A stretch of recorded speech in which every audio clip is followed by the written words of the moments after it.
Ladies and gentlemen, please welcome to the stage Dominique Cooper, Director of Business Development Intelligence Programs, Maxar.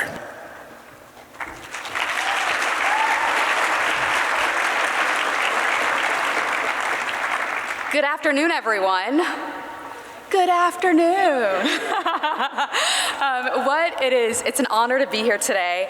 As I was introduced, I am thrilled to be a Maxar teammate as the Business Development Director supporting the intelligence portfolio.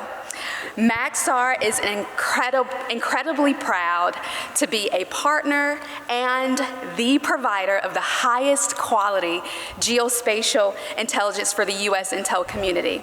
We are thrilled to be today's sponsor of the discussion entitled View of the Hill. It is my pleasure to introduce today's session moderator, a truly remarkable powerhouse who requires very little introduction, Ms. Tish Long. Tish made history.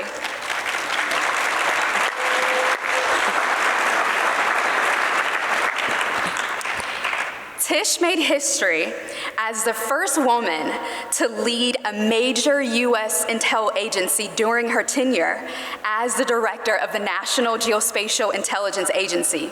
She has exemplified exceptional leadership and has fostered innovative contributions across the Navy, OUSDI, and DIA. I'm excited for our conversation today with Senators Warner and Rubio. Please join me in welcoming Tish to the stage. I'm here.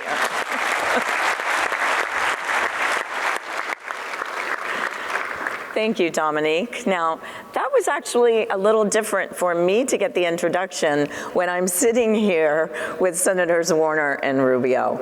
I guess the two of you really need no introduction. But indeed, thank you both for being here.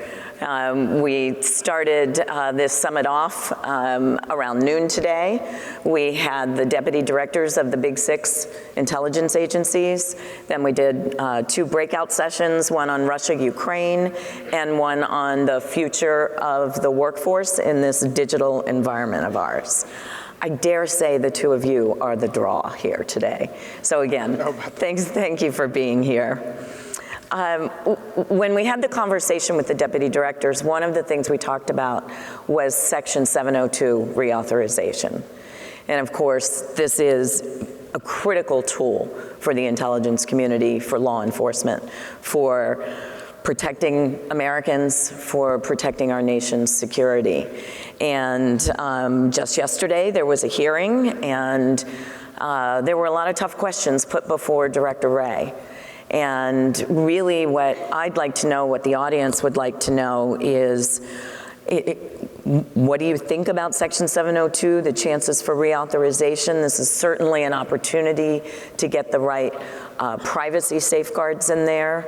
So what are your thoughts? Senator Warner, I'll start with you. Well, Tish, so much for foreplay.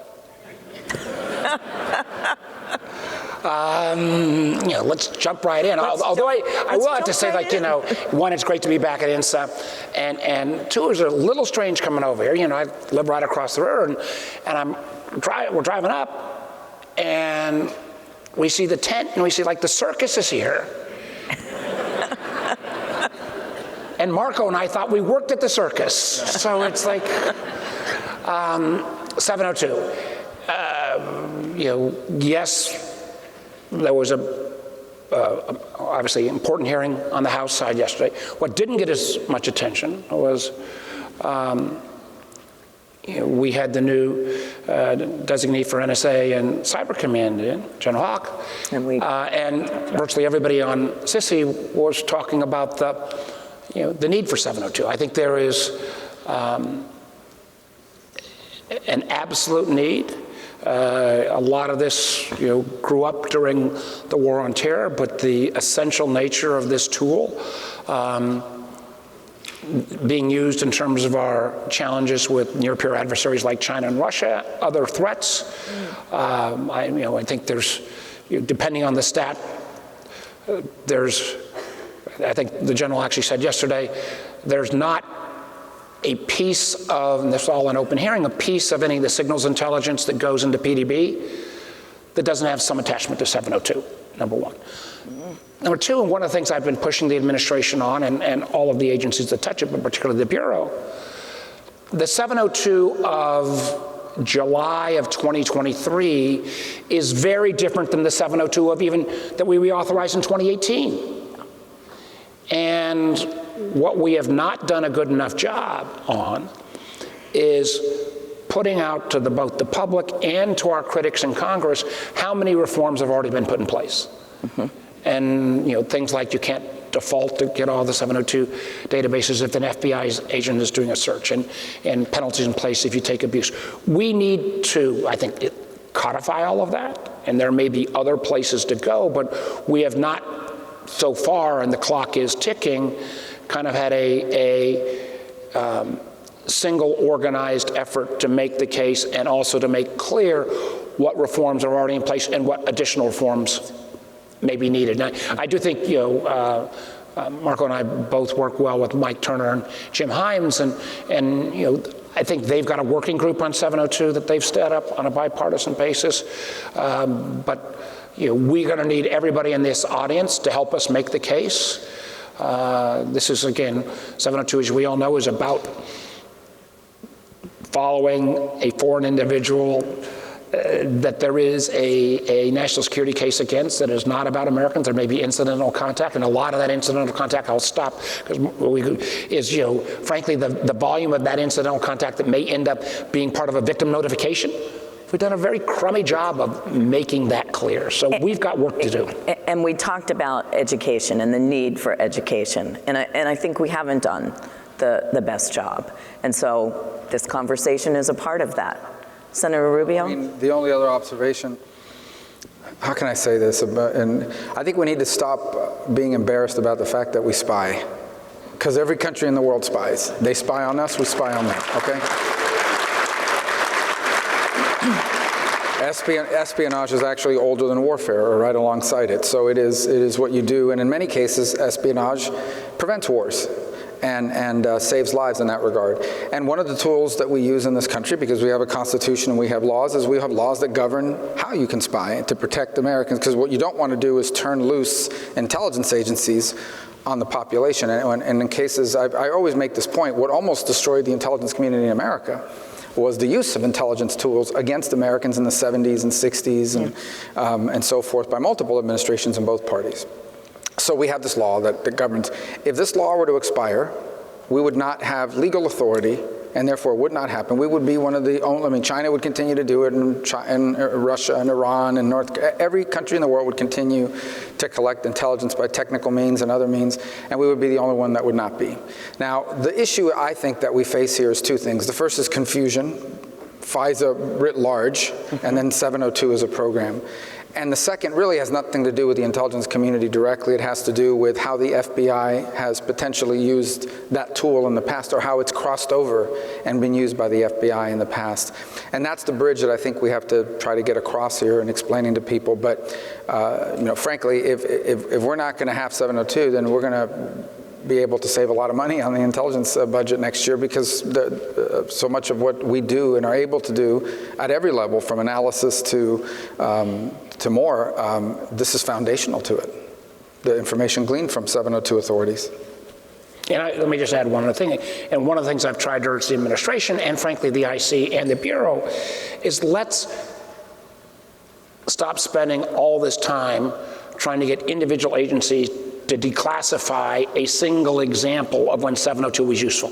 The amount of time and energy and angst that's gone into that, I think most members who are at least anyway open-minded get the fact that this is a useful tool. Let's talk about the reforms that have been made and talk about where there may need to be additional reforms. And frankly, you know, the contact when you look at gross numbers is not, you know, the complete ability of like how many times it hits an American switch that may be an American number. It's just, you know, as a former telecom guy, it's crazy that we have put our resources all into saying this is useful as opposed to, no, this is not the same 702 even of 2018. Exactly, very well said. I mean, a lot of reforms in place, and not only minuscule in the amount collected, but then even less so in the amount of data that's actually looked at. So I think I'm hearing support from both of you from the Senate Intel Committee, and we certainly look forward to you helping with the passage of this. And some of that reform that has been made by executive decisions or by heads of agencies probably needs to be codified. And there needs to be some clarification on that as well. Yeah, good point. All right, let's shift gears a little bit and let's talk about intelligence sharing with allies. So, extremely important, and it's certainly another key tool in the toolbox when it comes to responding to security threats. Views on the intelligence sharing that's been happening vis-a-vis Russia-Ukraine, the importance of that, and your views on this administration using some intelligence openly. Well, on the second point first, I thought early in the conflict in particular, one of the things that diffused the ability of the Russians to utilize information in the information space was the sharing of strategic sharing of using intelligence information to shape the international narrative about what was actually occurring and happening. I thought that was actually a pretty effective use of it, and I hope is a roadmap for how it could potentially be used in the future. On the intelligence sharing front, in terms of Ukraine, I think it's been as valuable, if not more so, than the security assistance that's been provided. It's actually empowered that security assistance. On the broader topic of intelligence sharing, I would say that it is a net gain for the United States. We have allies, highly capable allies who have niche and in many cases broad capabilities that complement our capabilities and in some cases fill in blanks when put in context. Obviously we have a different relationship with Five Eyes countries than we do with some others, but nonetheless the ability to share intelligence gathering, particularly with allies who have unique insights and accesses that perhaps we do not, right, I think really is a very powerful force multiplier, and it's one of those things that we should always continue to be supportive of, protective of, and encouraging of. Any thoughts, and for both of you, if you want to also answer this, Senator Rubio, on accelerating the sharing process? Because our allies still say sometimes it takes too long. Yeah. Well, so any thoughts? Well, let me echo what Marco said to start. You know, I agree with him that we ought to acknowledge we spy, but by the nature, the fact that we spy means by nature we always want to keep everything secret. And I want to commend the community for, and I know this had to be hard, the forward-leaning in advance of Putin's war. Yeah. The fact that, there was evidence that, the Russians were going to have a coup, and we said they're going to have a coup, and the Brits said this is the guy they're going to put in, and then there was the possibility of a false flag operation, and I think it was extraordinarily valuable. The amount of intelligence sharing, and I think there were some bumps on the front end that ends up getting to the Ukrainian commanders on the ground, real time, has been extraordinary. I completely agree with Senator Rubio that this has been, in many ways, as valuable as a lot of our security assistance. I think there is, to your point, Tish, that particularly when we think about overhead and overhead intelligence, when you say, well, we're not going to share these pixels, when frankly, you could get it off a commercial source just as quickly. And so I think we need to keep the pressure on the community.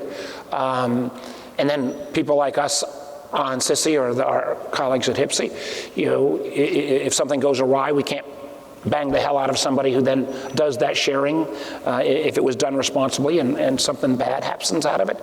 And again, what Marco said was the number of places where small countries may have a unique capability or a unique set of assets that if we can't share with them, we're not going to get the two-way street. And I think where there is sometimes from our allies and friends this resentment that the information flow comes to us, and we are reluctant to share things that sometimes are frankly in the new open source world might even be available open source. So I think it's really important that we lean in. And I do think the Ukraine example has kind of made that case in a very strong way. Yeah, absolutely. Speaking of Ukraine, the American industrial base, obviously crucial in supporting Ukraine. It's also taking its toll on the industrial base.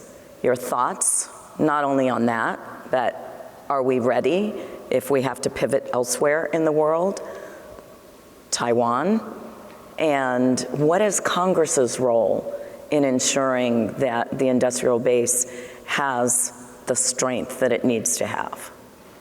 Want me to start? Sure. Sure. Well, this is a hard one. I'm for the strongest military-industrial base possible.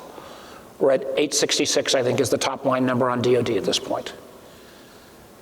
We can't do everything in every domain on a totally unlimited basis. So if we ramp up, and I'm all for having a much stronger, artillery base, and I know it was a hard decision for the president, but I think it was the right decision to provide Ukraine with the cluster bombs and with a hopefully much lower dud rate. But I start this whole conversation with the premise that in 2023, national security is not simply the nation with the most tanks, guns, ships, and planes. And I think our committee has spent a ton of time on this, is recognized, particularly vis-a-vis China, this is a technology competition. And if we don't invest from semiconductors to overhead capabilities to AI, quantum, you go down the list, synthetic biology, advanced energy, those are domains where if China dominates, that will pose as much of a national security threat, both in terms of their ability to spread their influence or frankly to take us offline as anywhere else. So figuring out what all ought to be in the national security umbrella ought to be a first step. There ought to be an ability that we have a robust military industrial base, but I would hate to ramp up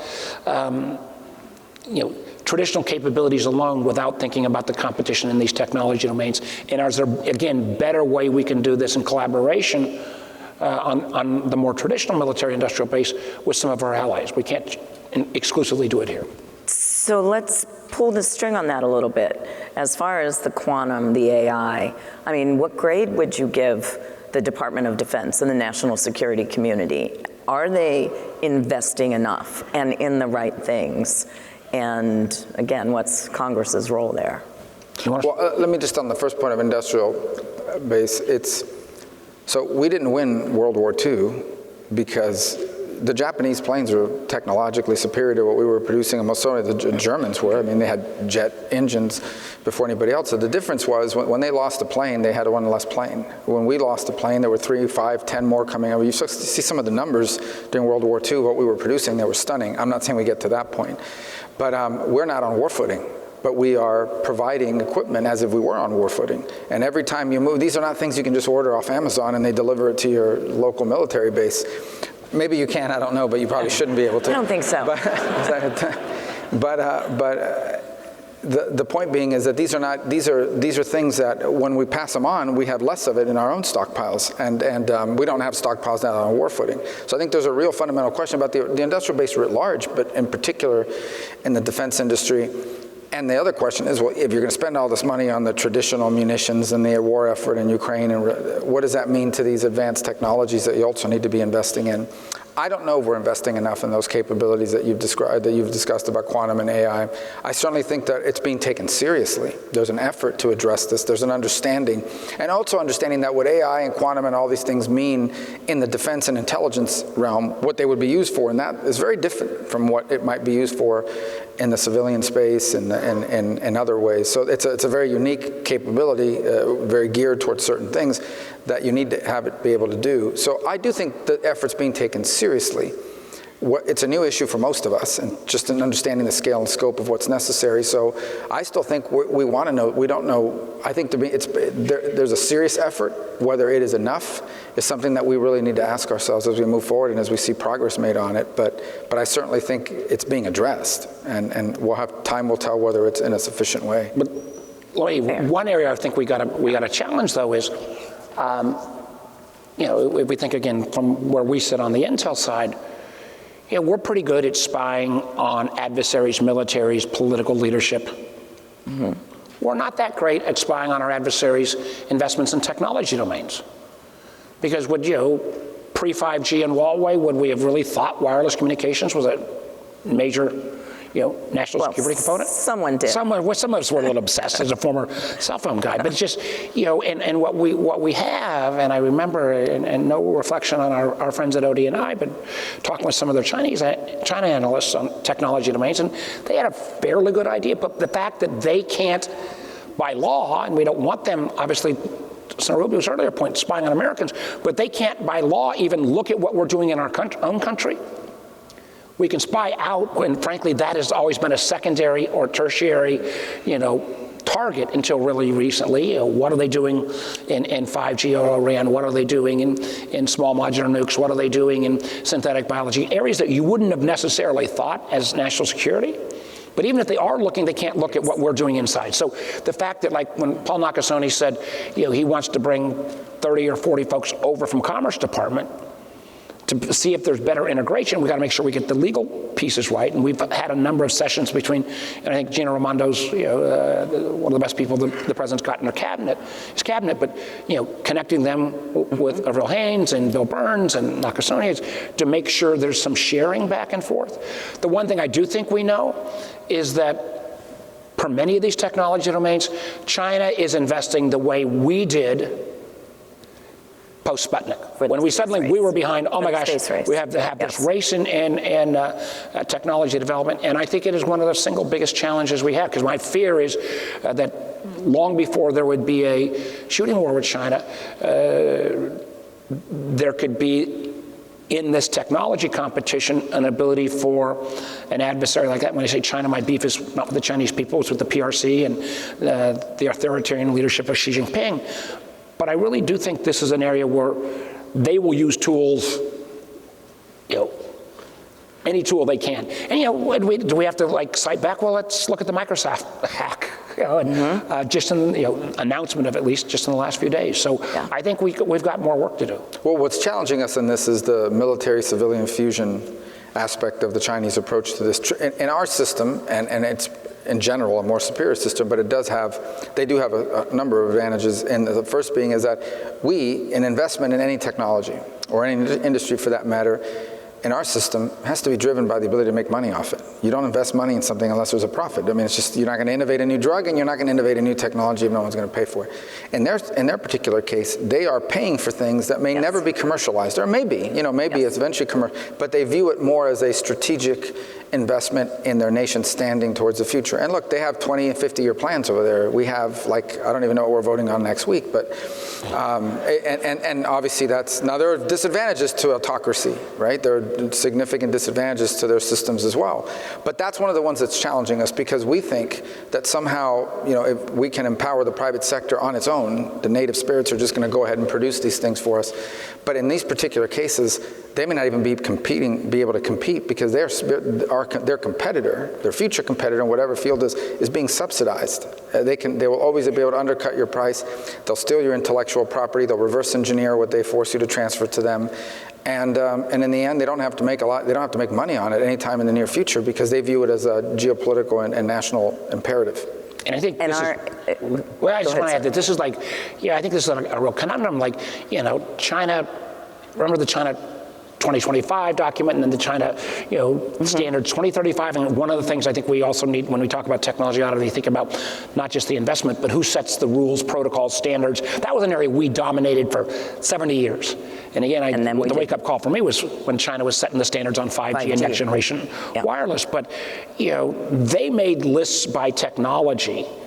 And if you go to the United States government, and you'd ask OSTP, they give you one list. Yes, CIA for another list, ODNI for a third, DoD for a fourth. And I'm not sure maybe the lists is the exercise that we ought to be going through, but I do think we ought to spend a little more time when government does support, and I'll match my capitalist credentials with anybody in the Congress. I'm all in on our system. And I don't think we ought to be picking winners or losers by company, but I do think there may be domains that we need to invest in. And if you look over the last couple of years, we've had 3 major ways for government to support an emerging technology. One was, the straight old-fashioned CHIPS approach. Let's give you a lot of money to incent bringing back a technology.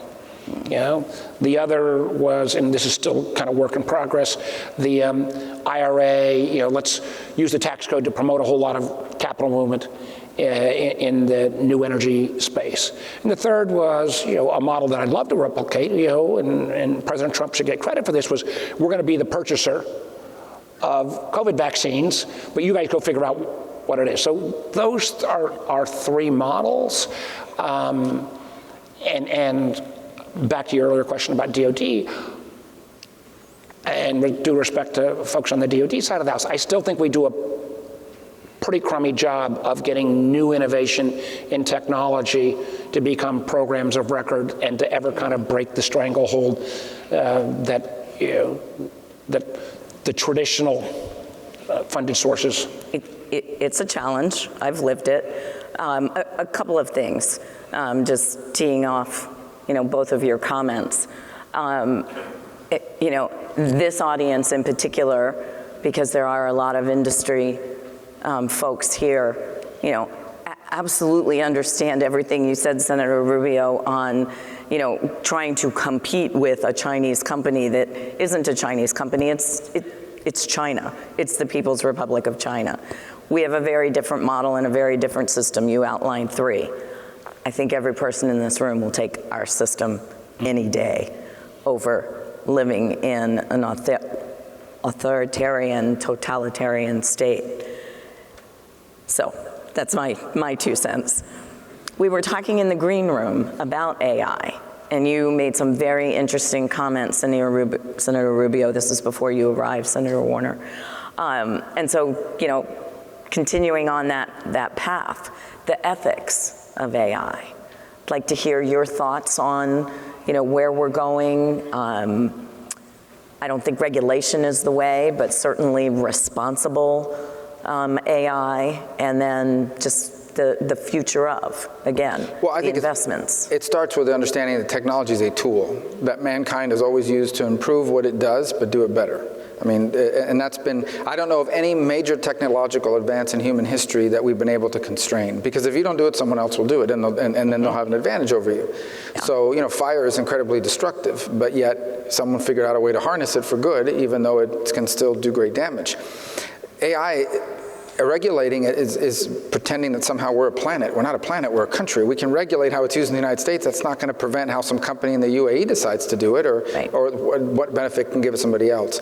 The second thing we need to understand about AI is that at its best, what it will do is it will empower us to do what we already do, but do it faster and better and more accurately.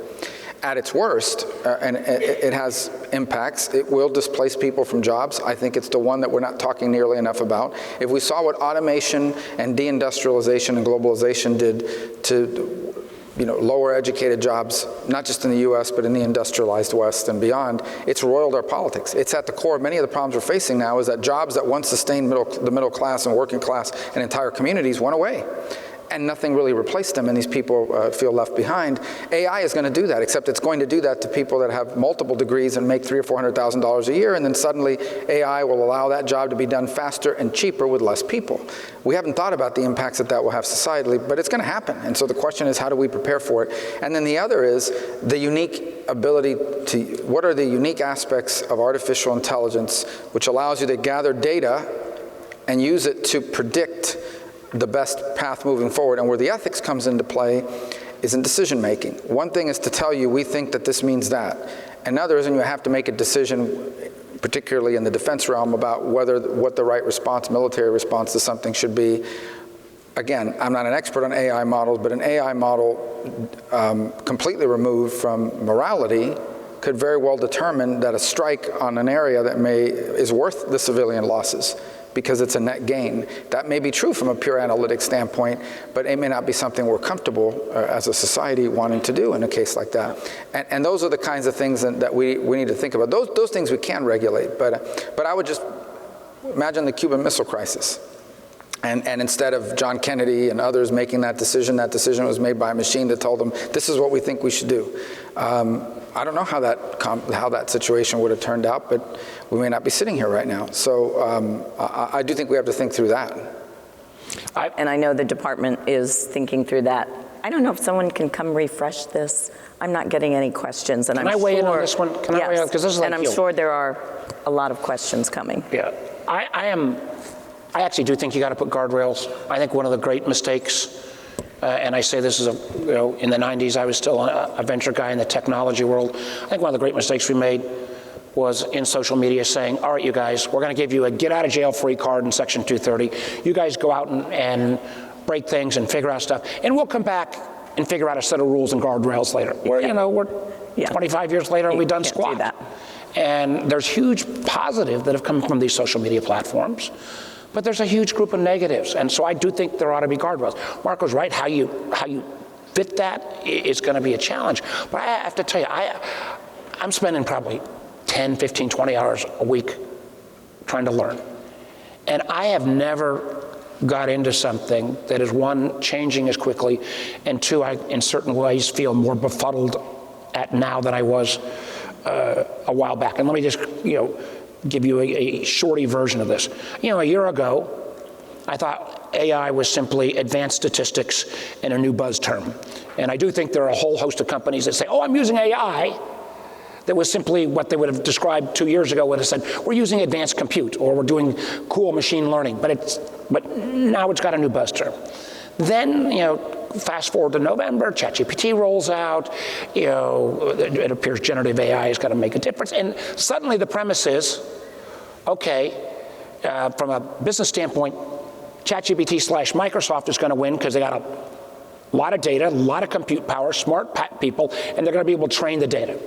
And the competitor will be Anthropic/Google, and they got the same things, and it's going to cost billions of dollars. And from a national security standpoint, my gosh, we got to be ready for China. Because, as Marco said, the civil-military fusion means all of the Chinese tech companies are all putting that data into this model, and they have unlimited compute power and smart people. Starting in March or April, the premise suddenly changed that scale alone was not it. And at least in the private sector, people said, oh, we can have 3 or 4 separate large language model platforms. And scale doesn't matter that much. And as Senator Rubio said, then you get Facebook, Meta, leaking or releasing their Llama model, and the whole economic premise behind what it would take to build a large model of $100 million to $1 billion, UAE's doing it for a few million. All the Meta researchers are French and leave, and suddenly France is a major power in this. And the whole notion, and we had a lot of the folks from the DoD intel community on a secure brief, and some of them were back to, well, it's just advanced statistics. There's nothing magic here. And suddenly we can do individual applications of AI without bolting it onto anything. So the economics of this model has changed completely in 9 months. The notion of what is the base requirement, I think, is changing.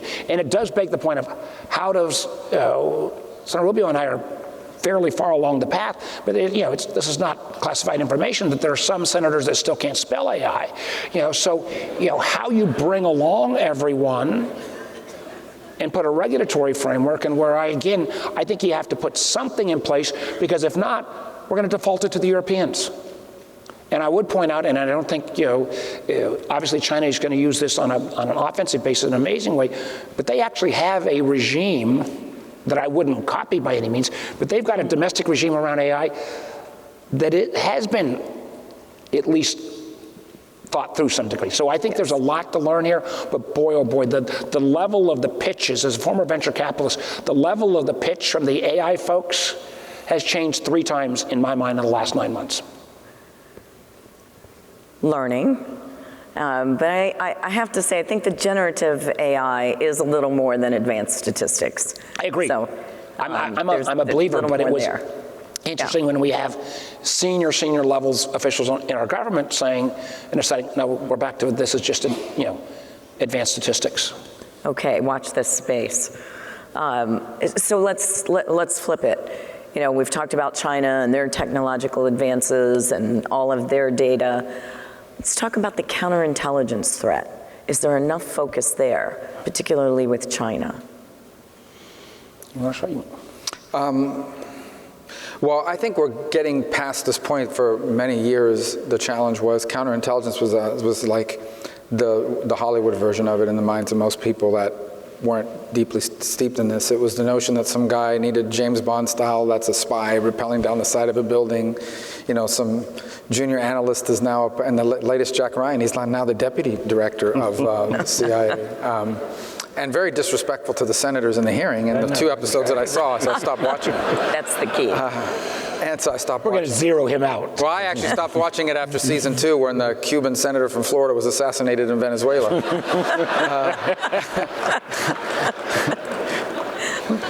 What a stupid guy to go to Venezuela, But so anyway, going back to the question of it, I think the challenge now is the idea that, okay, people get it. Okay, some Chinese agent or Russian agent is sent to the United States to try to spy on America, or they try to hack your computer. People understand that concept.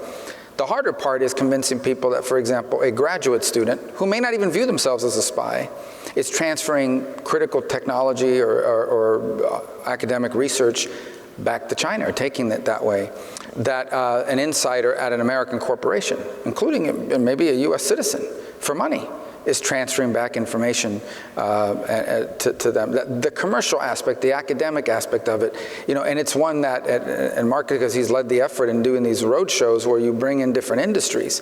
And there was tremendous resistance early on to this notion in academia, that somehow, that they in academia could possibly be a forum for espionage and influence. And then there's the whole realm of local government, too, where you see some of this play out as well. So I think that there's a better understanding that counterintelligence in the 21st century looks different than what it was in the past, and that it includes things that overlay the corporate and the government.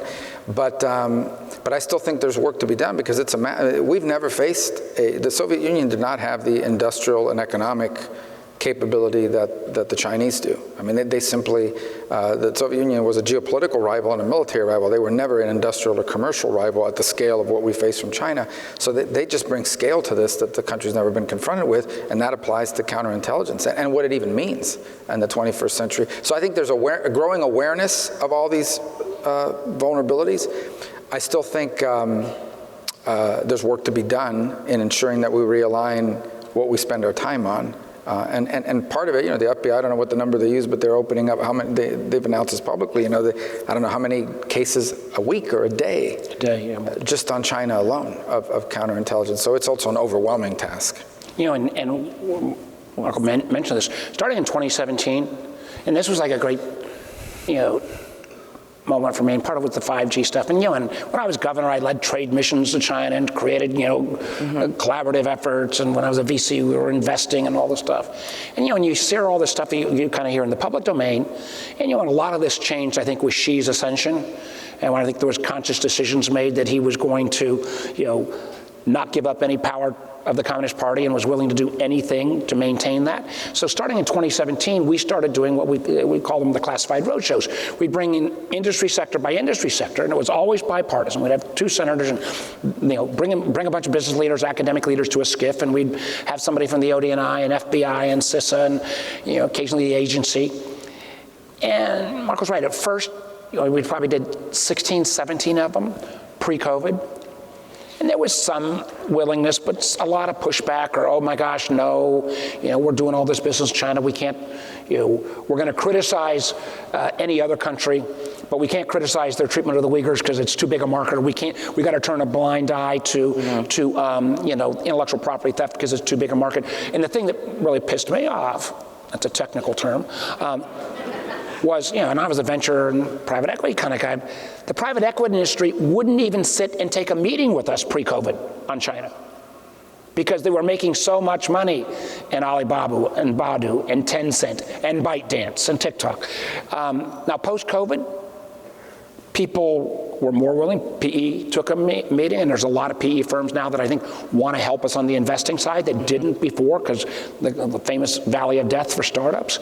Academia, I think, has come along better. But there was one we both had, and I won't call out the CEO's name by any means, but it was a Fortune 50 CEO who was in our skiff with a bunch of business roundtable CEOs. And he was going, come on, guys, you don't really think she's going to try to take over China, do you? Taiwan, I'm sorry. He already did the China. He already did the China first. But it was like, and our kind of point was, if you don't have we don't hope that happens, but if you don't have a plan B, so I think this is still a point we have to make, and it does convey itself in intellectual property theft, $500 billion a year. And it's something we have to be vigilant. Can I just add something to that? 'Cause I think it's really, and maybe it's not entirely on topic here.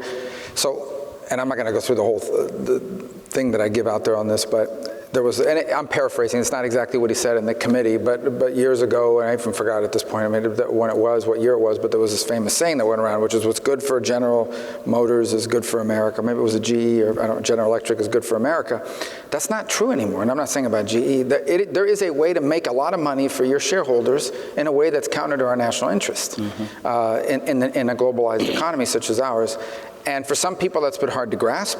And for others, frankly, they don't want to grasp it because, they have to respond to their shareholders. And that's what we've been struggling with here is we don't want to give up on, we're not going to give up on free enterprise and on our system, and we want American corporations to be strong and so forth. But the question now is, where does our national interest stand in all these decisions? We have to put the national interest first. When we talk about industrial policy, I'm not talking about the United States government taking over and running industries, but I am saying we need to identify what are the true core industries of the 21st century and have a native capability or an allied capability that we can rely on, or we're going to be in a lot of trouble, and we're going to wake up one day and say, how did this happen? So I do think that's been the struggle in this regard. In some cases, it's not even naive. And I don't mean this in an unpatriotic way. I'm saying they're guilty of a crime, but they're compromised, frankly. They've been taking trips there for 20 years. They've made a lot of money there. They've created personal relationships, and they've been courted and so forth, and they feel very strongly about it because they started traveling there when they were mid-level executives in that company, and they don't want to see that reality. I think us as policymakers, our job is to look at that holistically and say, this is really bad for our country, and we can't allow us to continue to walk down this path. We've gone down too far already, and it's put us in a precarious situation. That's why I'll never serve on a corporate board the rest of my ever when I leave the Senate, by the way. Corporate board will take me now. That is our model. So, well, this question is a great follow-on. Here's a question from the audience. What is the government, and just very broadly, doing to address potential influence or control in the industrial base by our adversaries through investment or partnerships to ensure we maintain our advantage and control of our information? Okay. I'll start. We got CFIUS, and one of our friends, John Cornyn, did a good job on updating CFIUS, but that still requires a transaction. Marco and I have slightly different approaches on TikTok / ByteDance, but we both think at the end of the day there's a national security risk, and I think we need a process to evaluate national security risks, at least from the countries that we already in law have identified China, Russia, Iran, North Korea, Cuba, Venezuela as adversaries, and I think we need, because I think it'll be broader than TikTok. I think we need, there are some of our colleagues, again, who are looking at import-export controls. I think we have to be, which goes beyond like the Section 301 stuff Commerce has already got. And I think we have a role to play, and I think we have made some difference on these classified roadshows on simply educating businesses, because I do think some businesses, you can either, when they get educated to the fact that, oh my gosh, this is really happening, or if you need to, name and shame, to have them make a difference. So I think you need both public pressure, you need confidential conversations, and I think you do need a set of rules around that. If I went to the intelligence community and I said, I have a tool that will allow us to influence a massive number of Chinese citizens between the age of 14 and 30 and drive messages. I know all about them. I know more about them than they know about themselves. And I'm able to drive messages to them in a time of conflict. I wouldn't do it every day, but I'm able to drive messages towards them in a time of conflict or leading up to conflict that could influence the pressure they put on their leaders. The intelligence community would say, well, let's do it. How can we need to utilize that. We need to build that capability. That's what TikTok is. At the end of the day, TikTok is owned by a company in China, whether it wants to or not. Cannot, by Chinese law, right. Has to have access to the algorithm, the recommender engine that powers TikTok. And the only way to have a recommender engine is to have the data. You have to have the data. I don't care where they store the data, they have to have access to the data or the whole thing doesn't work. And that really is my biggest commitment. That's the first part of it. But the second part of it is this. Think about all the other challenges we've discussed here today. If we can't even convince Americans and policymakers that an app, because I don't think that the booty dances on TikTok are going to end the republic, but I do think, I'm not on TikTok. I've heard there's booty dances, right? That dance you were doing the other day in the skiff, I don't know. That's classified, Warner. You can't be talking about that. But that's not the part. The part is, if we can't convince people, we got to take on an app, because at the end of this, people come to me and say, well, 30% of my business is based on TikTok. Well, that's a heck of a lot of leverage to have on millions of small businesses in our country. I know someone whose Instagram was hacked, and to pay $600 to somebody to get it back. Imagine doing that to your entire economy, but through TikTok. We're not going to be caring about defending Taiwan. People are going to want to know, what can I get my account back because my business is going bankrupt. That's a lot of leverage. But if we can't even get people to take on an app in some way, how can we possibly get our country to make some of the difficult decisions that may be inconvenient in some cases, because we become heavily reliant on a model that involves production out of China that places us in a very precarious place, from pharmaceuticals to apparel, all the way through technology. And I think it's something we need to be very concerned about. And I think, let me just reinforce one thing. At least, I don't think either one of us are saying there's not a lot of creativity on TikTok, right? And I love the fact that people are social influencers to make money.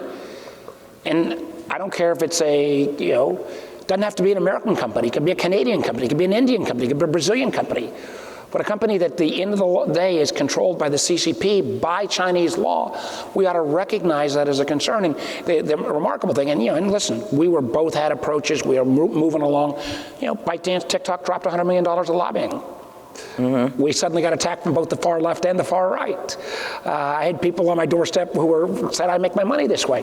Well, I mostly got attacked by teenagers, but that, but they'll be adults soon, right? And it doesn't mean, and at least I've said, because there's some of our colleagues who say, well, we got to deal with privacy first, and we got to deal with Section 230 and mental health for kids. I'm all in for that. I think a lot of our American platforms have that problem as well, and I'm for almost all of those reforms.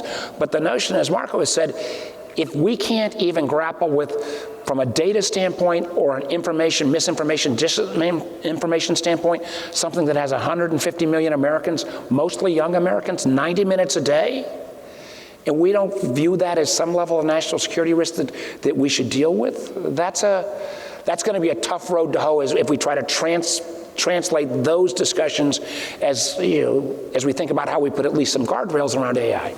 And that's why you two get paid the big bucks as our senators. Speaking about misinformation, disinformation, here's another question from the audience. Can you speak to the challenges of disinformation to our national security, particularly in light of the rapid development of AI? And what role do you see for the legislature and especially for your committee? I'll start with it. I mean, we did, I think some of our work, we did a bipartisan basis on Russian interference. We didn't draw any conclusion or anything, but just the plain documentation of Russian interference in 2016, I think it was still the definitive document, number one. And it was cheap. You know, the amount of money that was spent by our friend Mr. Prigozhin at the IRA to have the bots that interfered in our election was a lot cheaper than tanks and ships and planes. And that has now been, it's been in the public domain. It's not just Russia, it's China. We've had Iran, other nation states.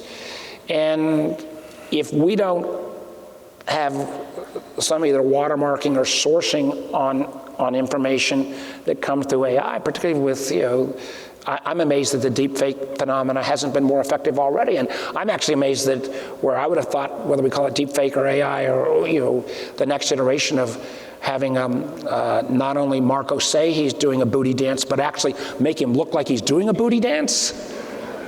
That's coming.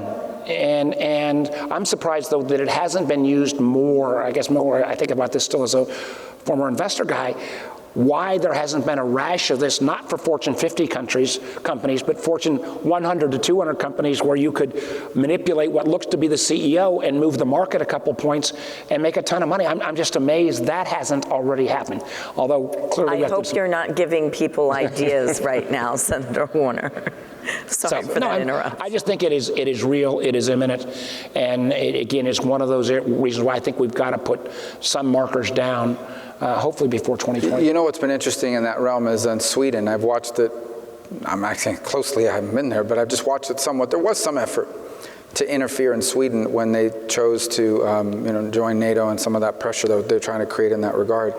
And it failed largely because of the sophistication of the audience. The audience had become pretty sophisticated at being consumers of information and sort of saying that, and I think some of that is happening now for two reasons. The first is information is so diffuse now. We are so overwhelmed with information, it's unreal.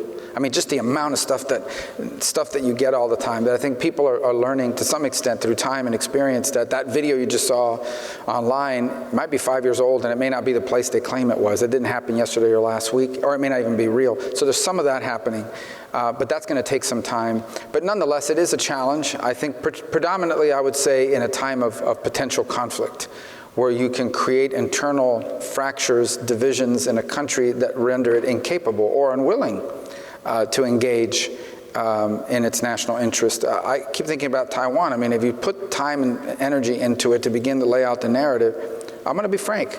I don't know if 5 or 6 years from now you're going to convince people in America that it's worth their sons and daughters dying to defend Taiwan in a military conflict if you put in the time and energy at the front end to sort of drive that into people's mindset. And that's really the part that I think has to be in our thoughts. And at the same time, how do you balance that with the fact that there legitimately will be people in America who are not part of a disinformation effort who believe that and have a right to believe that and say it. Just because you believe something that the other side wants people to believe doesn't make you an agent.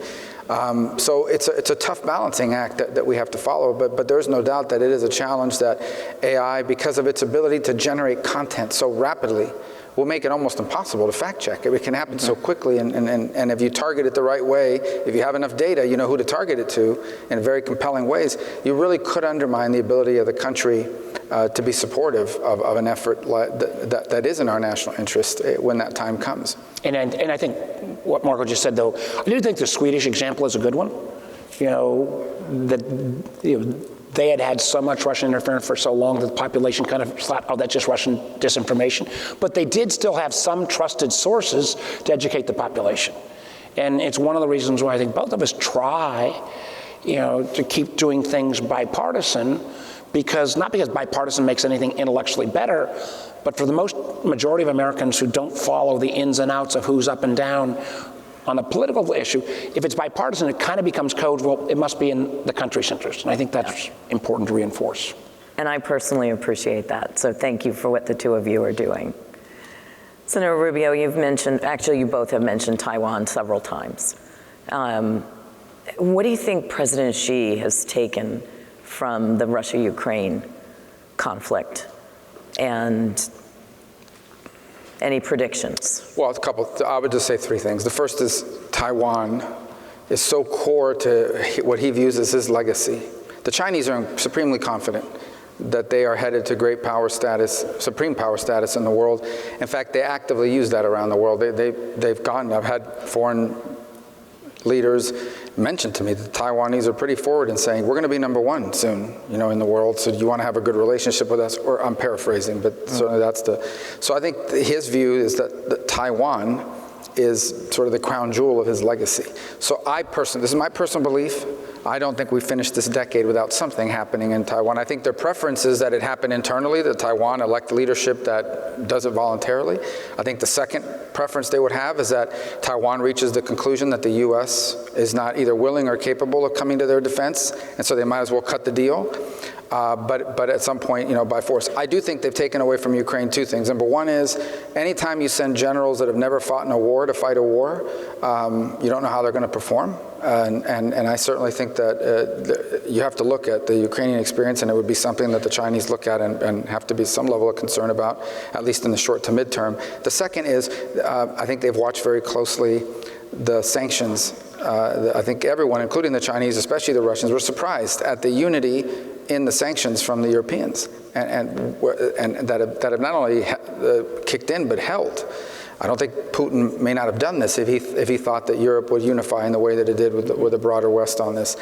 The Chinese are a lot harder to sanction, but they are, and that's why you see continued efforts to sort of break away from their vulnerability to sanctioning. There'll be a BRICS meeting in a couple of months or in a month and so, and there's a bunch of countries there that are saying, we don't want to be vulnerable to a U.S. banking system and a dollarized system that makes us vulnerable to sanctioning. So I think that's probably the most critical lesson they've learned, is that they do not want to be reliant on the West and in a way that would give us leverage to sanction them if something were to happen in Taiwan, in addition to probably the military concern that he would have. But I still personally believe we won't finish this decade without confronting a crisis there. I would agree that Xi believes this is part of his legacy, and in terms of all the Politburo changes, it's not like he's encouraged any dissent from that approach, number one. I do think some of the economic leaders in China have got a little bit of a holy heck moment saying, oh my gosh, and their economy is not doing that well right now. What could be the ramifications? I think it's one of the reasons why, while I don't support full decoupling by any means, there's a lot of things we have to work with the second largest economy in the world, but to make sure that American businesses and other businesses know that if she starts sending, offensive weapons to Putin, there will be ramifications. Mm-hmm. And I think there is some willingness. Second thing, I still believe I don't disagree with Marco that there could be an incident. I'm not sure the incident would play out in a traditional military sense the way Putin, Ukraine. I think it could play out in terms of China action against overhead, against our internal systems. It could play out in terms of if China got to SMRs or fusion or something else before us in terms of controlling part of the energy flows. Probably folks in this room and most Americans don't know, you put a 2-week blockade on Taiwan, and since every one of our advanced semiconductor chips for all of our military is made at a TSMC and others in Taiwan, you don't have to invade. You can shut off the flow of that critical source virtually overnight. So I hope we don't get to the military context. It's one of the reasons why I think we need to again, think about national security in a much broader context. Technology competition, I think, is part of national security. Yeah, and just to be clear, when I say before the end of this decade that we'll have to cross this bridge, it may not be a full-scale invasion, and that's probably the last option they would want to use. It could be something like a blockade, but it could be broader coercion. It could be the combination of going to Taiwan and saying, look, I know the U.S. says they'll come to your defense, but they're not going to come to your defense. I mean, at least half the country has no interest in foreign wars anymore, and they don't even have the capability to do it.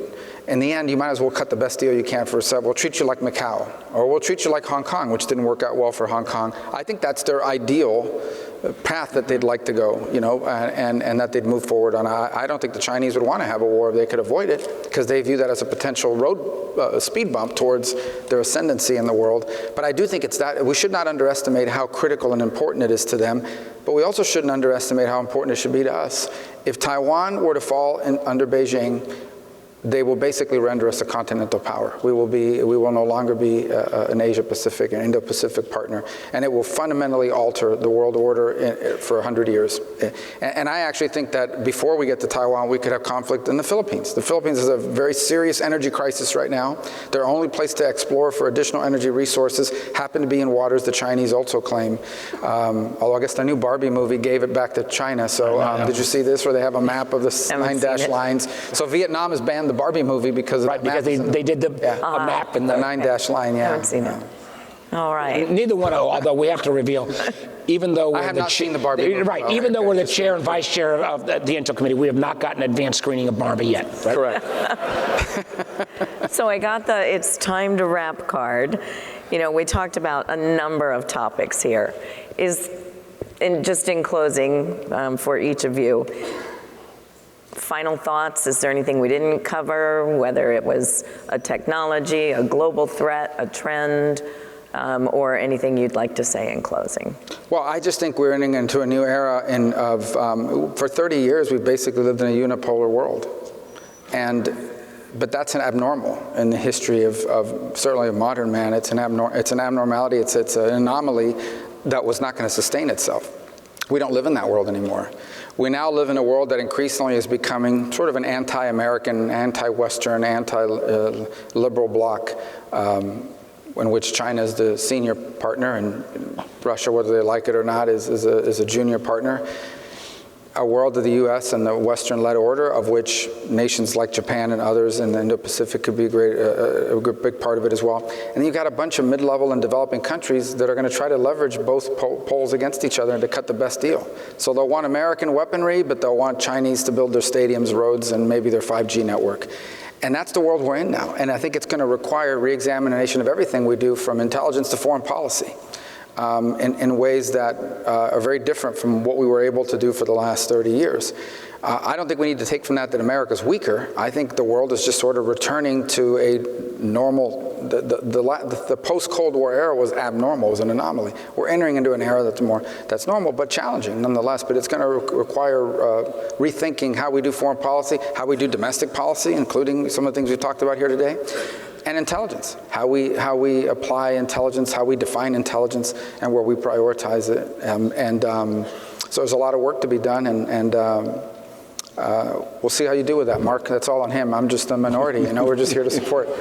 I'm kidding. I'm joking. We want to be a part of it. Listen, I think you hear a lot of agreement from us. 1. 2, I think it's never been a good bet to bet against America. 3, I think we still have got. Our secret sauce has always been innovation, and I don't think we're going to lose that. Mm-hmm. I do think we need to think about innovation, not just in terms of economic growth and consumer products, but in the national security context, because we have to Marco's point about unipolar world, but frankly, even going back further, we've dominated so much of the technology domains. We set the rules for overhead, as you know. We set the rules for the internet. We set the rules for communication. Some of that's all up for grabs at this point. So I still would take our hand over China's hand. I also think there is a moment in time where we need to engage not just with our traditional friends, but the 2/3 of the world in Asia and Africa and South America, who frankly, they may back into China, but I don't know many countries that have been recipients of Belt and Road initiatives that don't have a second thought at this point, because they didn't even get the workforce since China imported their own workers. They got pretty crummy product, and they still owe a ton of debt. Yep. So there's a whole wide swaths of the world that I think are very much open to doing business with us. With all our flaws, they'd still rather deal with us and our friends. And I do think things like, the Quad and AUKUS and others in Asia in particular are terribly important. And the last, this sounds a little, you ask what Congress can do. Well, here's what I asked you guys to do. Yeah, you can be Democrats, Republicans, independents, libertarians, vegetarians, I don't care what political views you have. But hire people in these jobs that know how to get to yes. The biggest difference between business and politics in my life, at least, is, I got measured in business by what I got done. There's a whole lot of men and women I work with in both parties that can tell you what they're against, but can't tell you what they get done. And the only thing that would stop, I think, America in terms of the 21st century also continuing to be an American century is if our political system breaks down into this kind of inner scene conflict. And I think we are a better country and a better people than that. Well said. Senator Warner, Senator Rubio, thank you both so much. This has been a terrific conversation. How about a big round of applause? And remember, if you don't want to watch the circus a block or two away, we'll be back in session on Monday. Tuesday. We are going to a break now, 30 minutes, and then we will be back here for our Service Intelligence Priorities panel, and we have all 6 services represented. So see you back here in 30 minutes. Just get in the middle.